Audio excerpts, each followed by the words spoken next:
हो सकता है आपका रिज्यूमे किसी ह्यूमन या फिर एचआर ने देखा ही ना हो। आज के टाइम में कंपनीज एक सिस्टम यूज करती है जिसे एप्लीकेंट ट्रैकिंग सिस्टम कहते हैं एंड 94% रिक्रूटर्स का कहना है कि उनका एप्लीकेंट ट्रैकिंग सिस्टम उनके हायरिंग प्रोसेस को और स्मूथ एंड एफिशिएंट बनाता है। It's like a digital gatekeeper that scans your resume and decide if it move forward और गेट्स डिस्कार्डेड। तो अगर आपका रिज्यूमे एटीएस फ्रेंडली नहीं है तो ये लॉक डोर पे नॉक करने जैसा है। टेंशन मत लो, आज मैं आपको गाइड करूंगी कैसे आप एक इम्पैक्टफुल एटीएस फ्रेंडली रिज्यूमे बना सकते हो जो डिजिटल गेटकीपर को सक्सेसफुली क्रॉस करके रिक्रूटर तक पहुंच सके। तो चलिए स्टार्ट करते हैं। इस वीडियो में आपको टोटल 6 टिप्स देने वाली हूं और लास्ट में आपको एक बोनस टिप भी दूंगी जो आपको ATS friendly job ready resume बनाने में बहुत हेल्प करेगा। So tip number 1 is use a simple and clean layout. So ATS को फैंसी फॉन्ट्स, इमेजेस और ग्राफिक्स समझने में प्रॉब्लम आती है, इसलिए सिंपल लेआउट रखो, सिंपल फॉन्ट रखो। आप टाइम्स न्यू रोमन या एरियल, कैलिब्राई इनमें से कोई फॉन्ट यूज कर सकते हैं। ट्राई करो आपका फॉन्ट सिंपल हो, लेआउट सिंपल हो एंड यूज स्टैंडर्ड हेडिंग्स जैसे work experience, education, skills and so on. Don't use different colours, आप सिर्फ ब्लैक कलर यूज करो and don't use table, column और एनी काइंड ऑफ लाइन और text box, क्योंकि ATS इन्हें अच्छे से रीड नहीं कर पाती है। तो जितना सिंपल आपका रिज्यूमे होगा उतनी आसानी से एटीएस आपके रिज्यूमे को रीड कर पाएगी। Tip number 2 is use relevant keywords.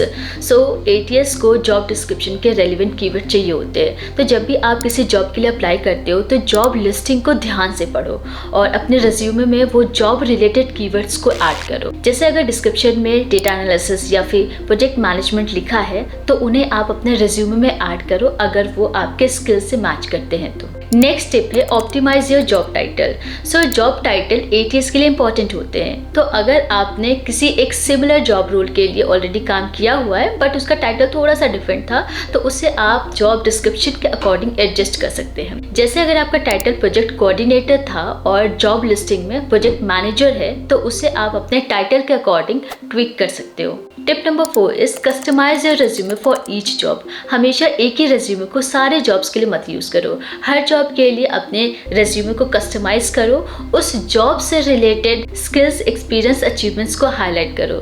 इससे आपका रिज्यूमे एटीएस के लिए और ज़्यादा कंपैटिबल हो जाएगा।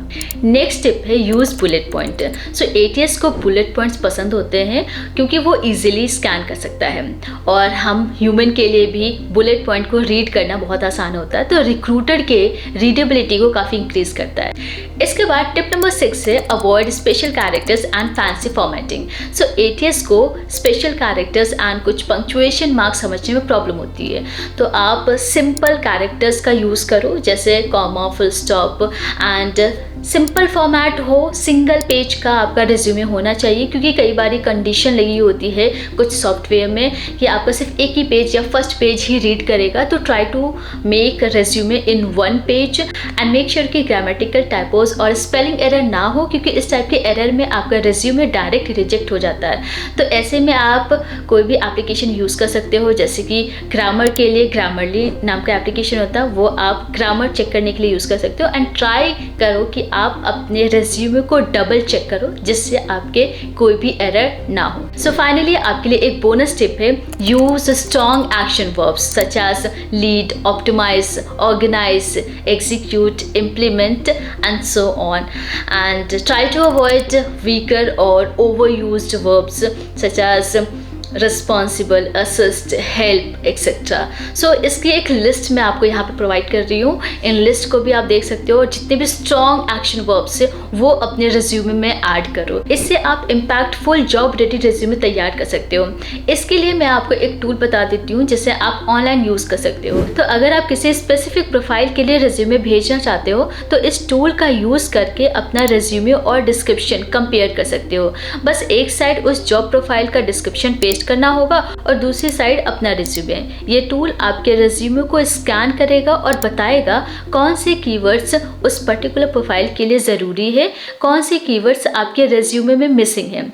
फिर आप इन मिसिंग कीवर्ड्स को अपने रिज्यूमे में ऐड कर सकते हो। इस तरह आप अपने रिज्यूमे मॉडिफाई करके एटीएस फ्रेंडली बना पाओगे। फाइनली रिज्यूमे कस्टमाइज करने के बाद इसे टेस्ट भी करना होता है। तो कई सारे ऑनलाइन टूल्स है जैसे कि job scam, resume.com, resume word recorded in पे आप अपने रेज्यूमे को अपलोड करते हो तो ये आपके रेज्यूमे का स्कोर बता देता है और ये भी बता देता है कि क्या क्या चेंजेस करने की ज़रूरत है एक 8 ईयर्स फ्रेंडली रेज्यूमे बनाने के लिए।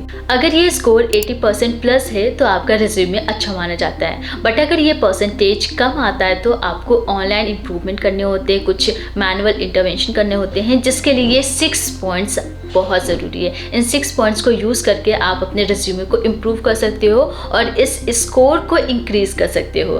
तो इससे आपको श्योरिटी मिल जाएगी कि आपका रेज्यूमे उस डिजिटल गेटकीपर को सक्सेसफुली क्रॉस कर सकता है। तो अब आपको पता है कि एक परफेक्ट 8 ईयर्स फ्रेंडली रेज्यूमे बनाने का फॉर्मूला क्या है। तो ऐसे और भी करियर रिलेटेड टिप्स के लिए चैनल को सब्सक्राइब करके नोटिफिकेशन ऑन कर सकते हैं। मिलते हैं नेक्स्ट वीडियो में नए टॉपिक के साथ। तब तक के लिए आप अपना ध्यान रखो और अपने सपनों के लिए मेहनत करते रहो। All the best.